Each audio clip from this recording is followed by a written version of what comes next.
Hello, and welcome back to another Let's Play Planet Zoo. My name is Chris, and this is episode 26 of Perseid Zoo. In this episode, we are building the staff facilities for the America's part of the exhibit, or America's part of the zoo. So this is the kind of zoo administration specific to the Americas section. It's kind of a fun building that I made here. Or rather, I should say I had a lot of fun building it. Went with, again, another kind of modern design here. Lots of big glass windows, lots of... we start off here with stone, but actually we moved to a wood and plaster look and feel to things here.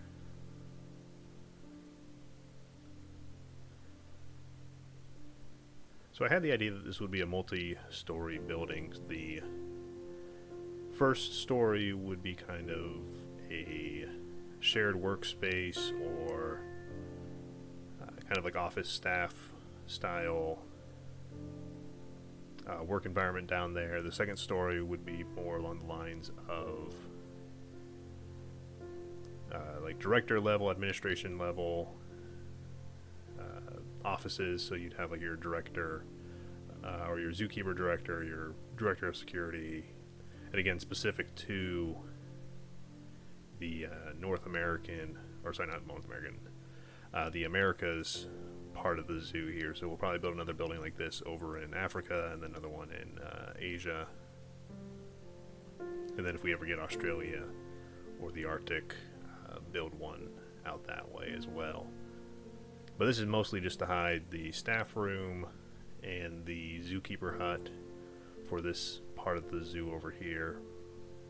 Because right now the only zookeeper hut that's closest is the one over by the Arctic wolves, and for one zookeeper hut to service all of those exhibits that we dropped down in the Perseid Science Institute, it was overwhelming the zoo staff, or at least overwhelming that building, I should say.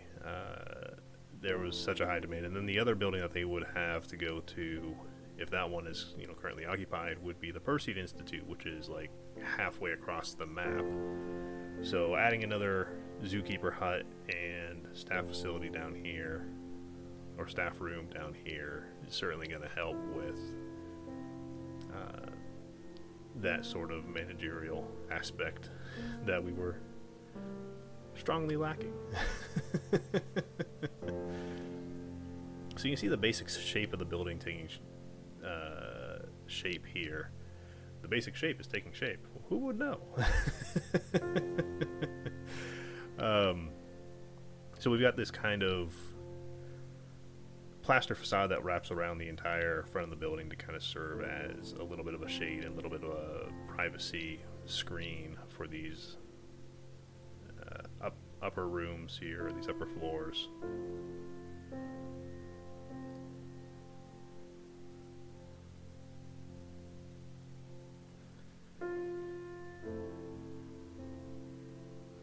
Yeah, I went back and forth between having all wood floors for the upper floors. I eventually settled on, and we'll probably see it here in a second, I eventually settled on kind of a mix where outside would be plaster, inside would be wood. So I'm dropping the two facilities here, our keeper hut and our staff break room, drawing the paths out to them.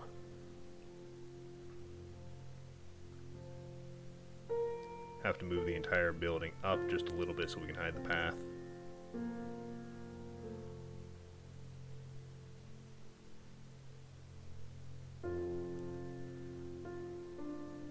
It's a little bit tricky because they leave the curb on the path as well, so it makes it a little bit tricky to actually drop these down, because you have to go not only above the path itself, but you also have to go up above the curb, which leads to a little bit of clipping, but it's better than it showing like these weird, awkward, I guess, like tripping hazards because the path is technically floating up there. So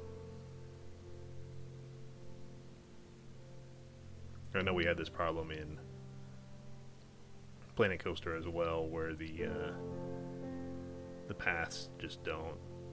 We can't remove that curb. I wish they would give us like a transparent path. I think that'd be really cool. I mean, they give us the transparent, the null barrier. If we had a transparent null path, I mean, that'd be amazing. That'd be kind of game changing, I would think, for some of these builds where you're trying to put pathways in interiors. Because what happened, I didn't realize it at the time, because I don't have that little archer yet. But this ceiling is actually pretty low, which works out fine because, you know, we're only looking at this interior from a distance. We're not actually like looking at it from inside. So the illusion persists, which is all that matters, in my opinion. Realism be damned. Actually, now I've just given my channel a mature rating by cursing, but we're all grown-ups here. So, at least according to my analytics, we're all grown-ups. So.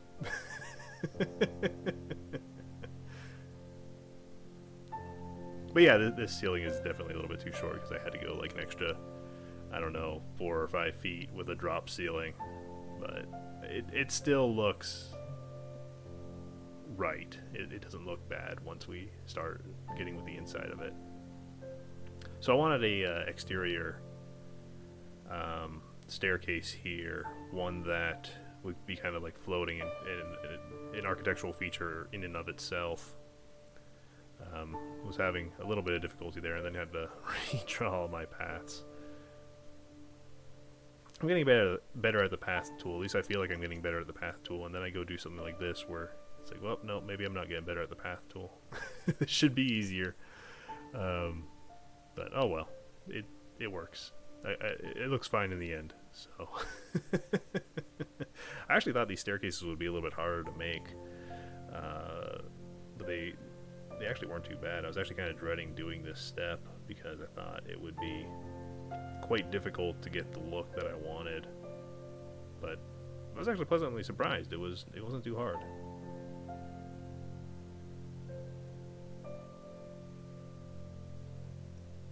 So yeah, that's kind of the look of our floating staircase there.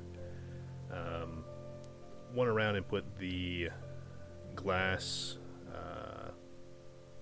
the modern glass pieces down as kind of like a railing, and then kind of continue that all the way around the entirety of the. I guess all the exterior levels have this glass railing. The tricky part was getting it to clip right, but in the end it works out. It's all about just kind of like fiddle. They should call this Planet Fiddle.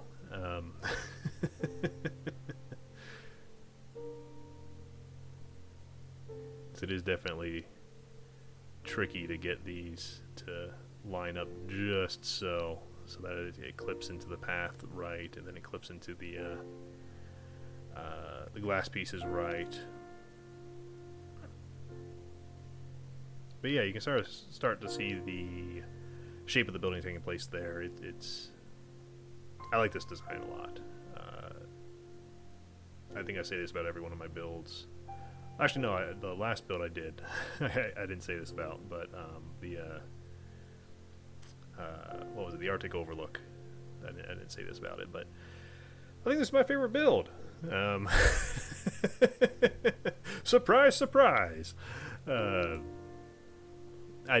I like how this one came out. I've been sitting on this design for a while, wanting to incorporate it somehow into the park, into the zoo, and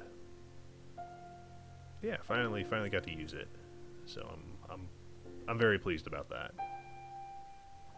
If nothing else, I got to use it.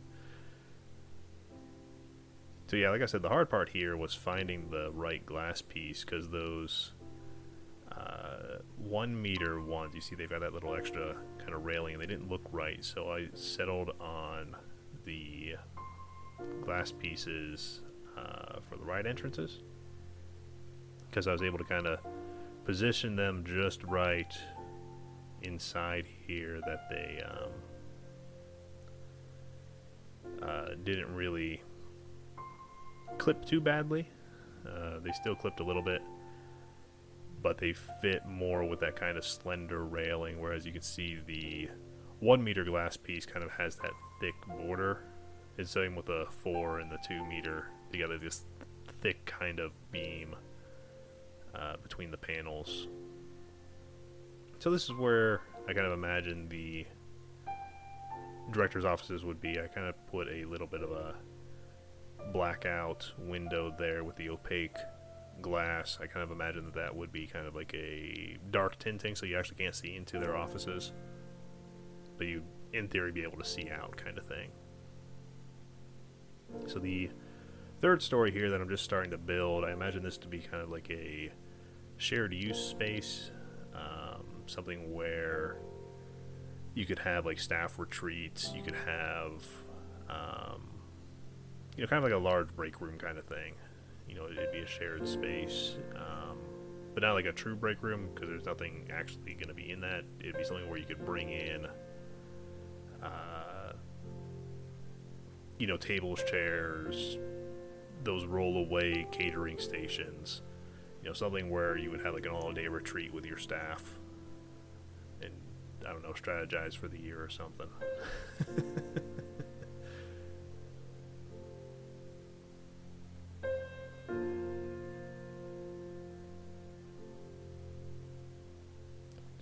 So since there's really nothing on this side of the zoo, since we're building right up against the border, I just kind of went through and plastered the majority of this side. I didn't really put a whole lot of detail in there because, again, there's nothing to look out at. But I did leave the windows open so that, if there was something out there, like there would be in the real world, they could look out and actually have a hopefully decent view and not like an industrial parking lot or something.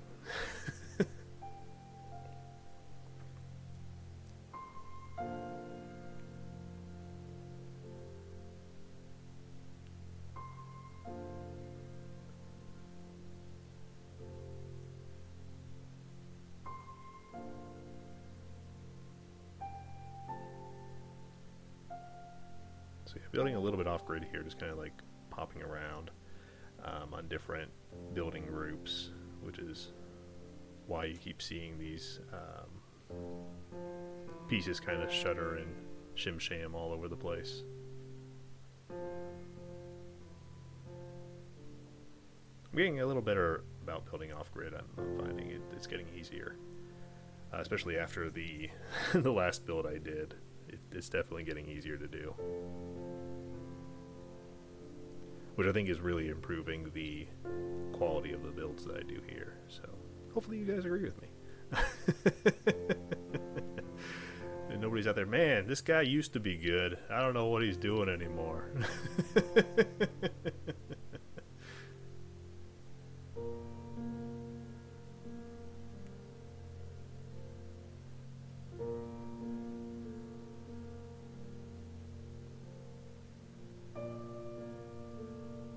Yeah, these little free move plaster pieces are like the holy grail of building pieces I keep finding.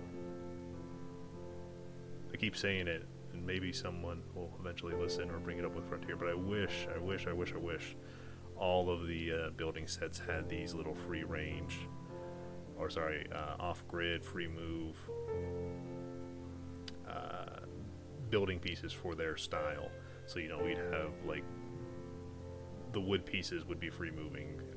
There'd be a free moving glass piece. I mean, that would be, absolutely game changing if they moved some of these things off grid, or gave us an option where here's an off grid piece of like the same texture. That would be like, I don't know, the heavens open up and a choir of angels start singing. It would be the equivalent of that. At least to me, I think, and probably to a lot of other builders, it would be like that. I know there's been quite a lot of griping over the lack of building pieces, kind of all over the place.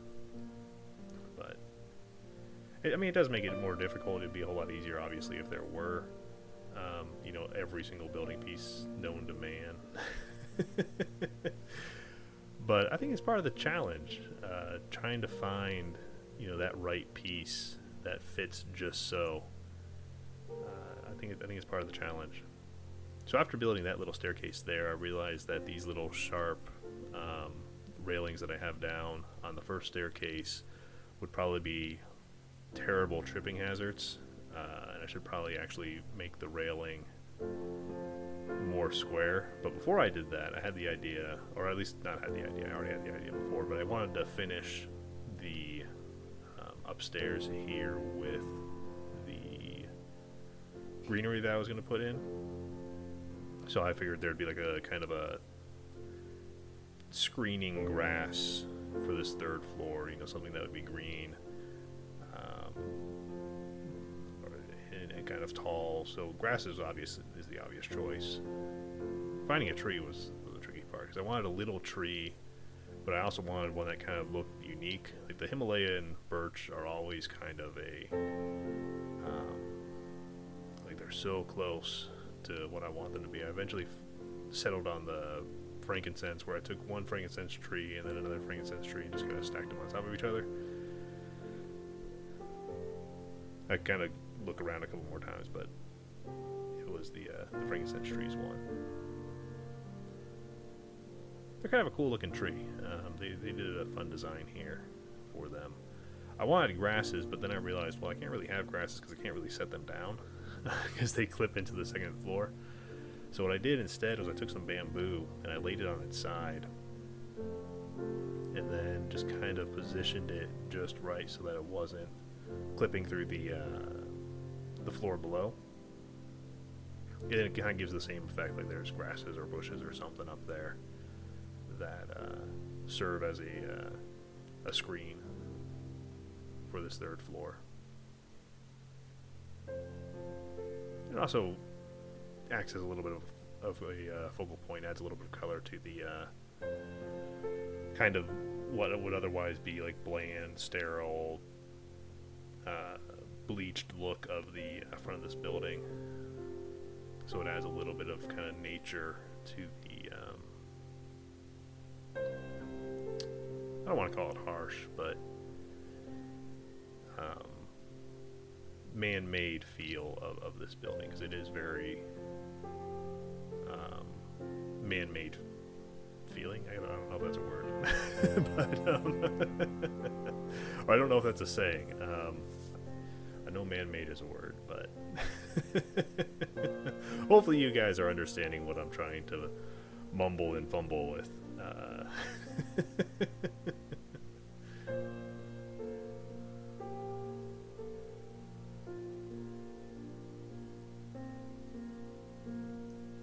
Maybe too planned is the word, whereas like organic, nature is more organic feeling. It's more, I don't want to say random, but more, there's little nuances to it. It's not all perfect, right? There's going to be little bits that are slightly off, and that's kind of just what nature does. It's not perfect, but it still looks pretty. At least I think it looks pretty. If you're watching these videos, I hope you think nature looks pretty. Otherwise, get off my channel. No, that's not at all what I would advocate.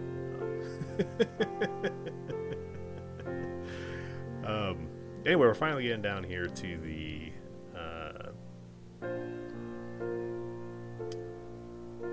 I don't know the word. The train has wrecked. It's just like the third time I'm actually recording this video. You think I would have a better script by now, but I think I'm kind of burned out from watching the same video over and over. So every time I went to record this video, and I would put the audio in, and I would kind of export it, and then I would test it right before I upload it to YouTube, and my voice audio track would like cut out. So you'd be sitting there listening, and it would be like every other word or like half a word would be getting through. So if I don't sound like my usual enthused self, it's because I've watched this video 3 times already and I'm kind of tired of it. Like, I don't know what would happen. It would sound fine in the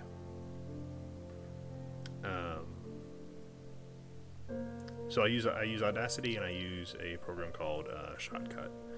They're 2 open source softwares. So it would sound fine in Audacity. I'd go to export it. It would sound fine in VLC. And then I would go to import it to Shotcut, and my voice would sound like this, where words are, and then you'd have to call me like that. So that was not at all pleasant to listen to, where it's just every other word is getting cut out. And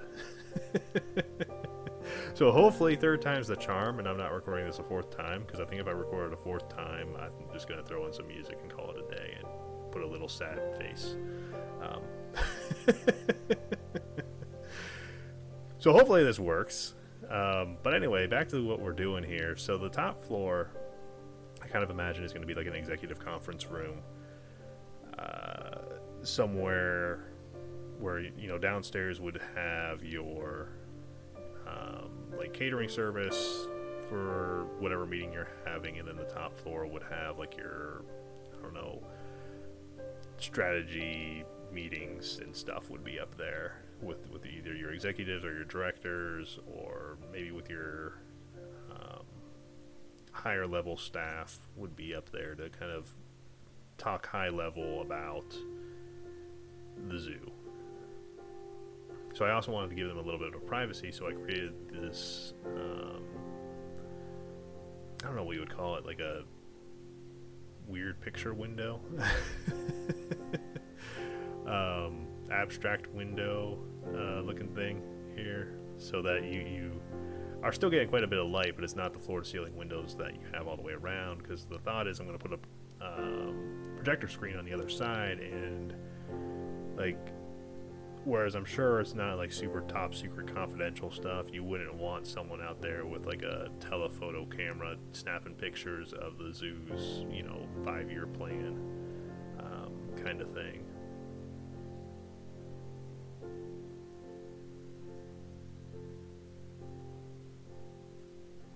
So that was kind of the thought process behind those little like slat windows. Slat windows, that's a good word for them.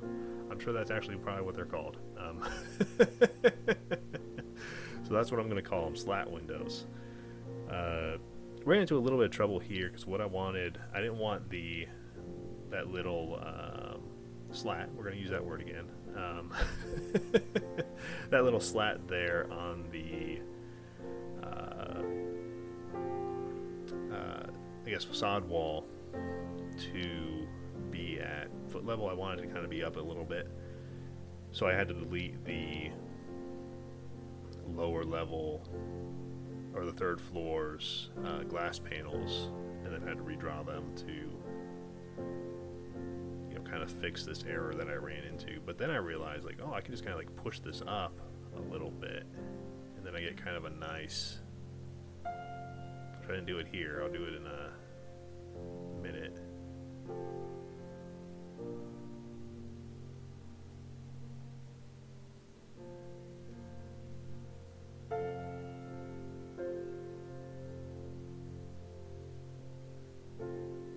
So yeah, pull the whole floor down, which then led to another issue, that the executive conference room is floating.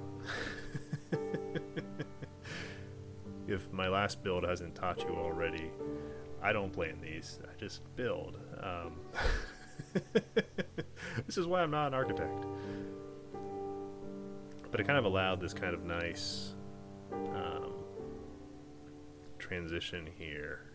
Looks, I think it's a nice transition where you have the glass below, then kind of a spacer, and then a glass railing, which kind of worked out kind of nice, I think.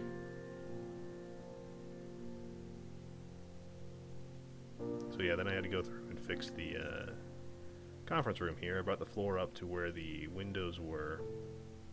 Then I made a little ramp. The first iteration of the ramp looked like garbage. I'm going to be honest.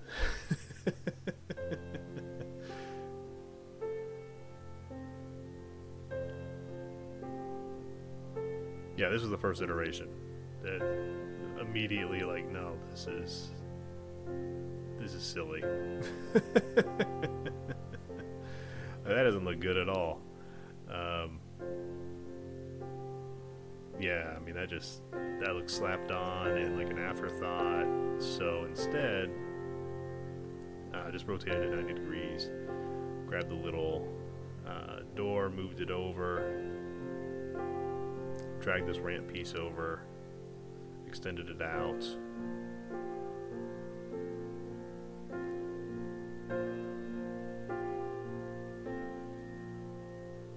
Also allowed me to get rid of that kind of awkward glass piece there. At least I think I got rid of it. Oh, instead I created this. You'd think after watching this 3 times I would know what's up, but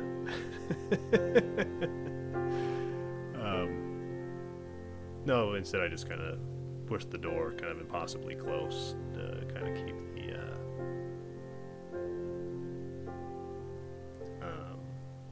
symmetry or of the whole building together. So adding a couple finishing touches here, adding just kind of a lot of greenery to the top here, and then go through and then detail the inside of the building. We add some office furniture, had a little seating area out here on top. I didn't actually record myself building the office furniture because honestly I thought it was kind of boring to watch. It was a lot of like, here is this impossibly small gutter piece and I'm gonna fiddle it into a chair. Which it might be interesting to some people. I thought it was really boring. It was really boring to talk about, so I cut it out, mainly because I don't think anybody wanted to watch like 40 minutes of office furniture construction. This first iteration of the green wall that I'm building here I wasn't super crazy with, and then I grabbed some ferns and kind of rotated them on their side and just kind of shoved them into the wall, and I think that looks a whole lot better. It also looks a lot less repeating pattern. That the limitation of these, just having only a couple these tropical elephant ears, and I believe they're the Swiss char plant. So then deleting them was actually another fun challenge in and of itself.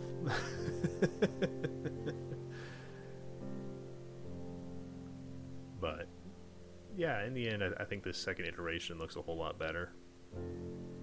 I dropped some ivy up top to kind of mask the spots where the ferns couldn't quite fill in by themselves. Added just a whole bunch more ferns down here on this side of the wall. I imagine this little area here, since it's not getting the southern sun, it's not getting the morning sun, and it's only getting a little bit of the evening sun, would be kind of a nice, cool, relaxing spot where you can kind of just sit in the shade and have a conversation outdoors with whatever executives or high-level directors you've got for an all-day meeting. Get out of that conference room for just a little bit.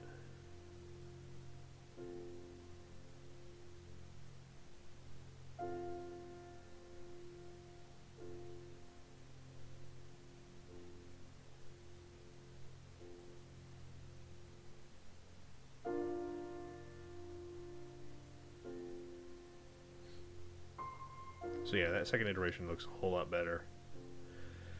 At least in my opinion, it doesn't look a whole lot more, or it looks a whole lot more natural and not just repeating pattern. So you see we had a little bit of a cut here. There's office furniture now in the lower floor here. We're going through and adding the lighting to the interior of the building. I had a little bit of trouble choosing which light. Eventually settled on the New World lights. I keep going back to them. I should just use them like for everything because they just work. And not a Bethesda style, it just works, but an actual, they work well. They have a nice glow to them.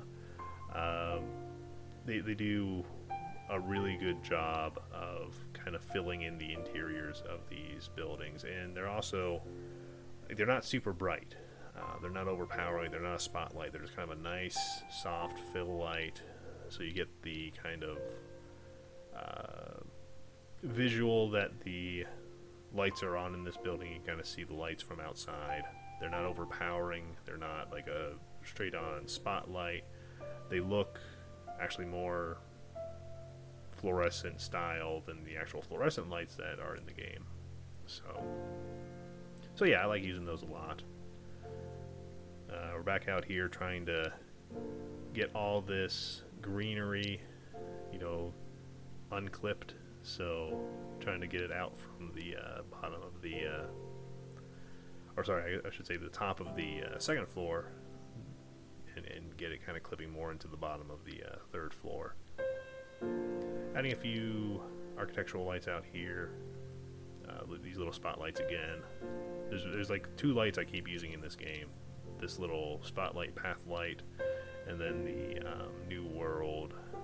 I can't remember if it's called the arena light or not, but that smaller kind of New World light, the round one. And then you have the path lights here that act as a nice little outdoor illumination light, which I really like. I finally found a use for Ricey's fonts. If you don't know what those fonts are, they're on the workshop. She's made some really, really amazing fonts. Finally, I've been trying to find a good use for them.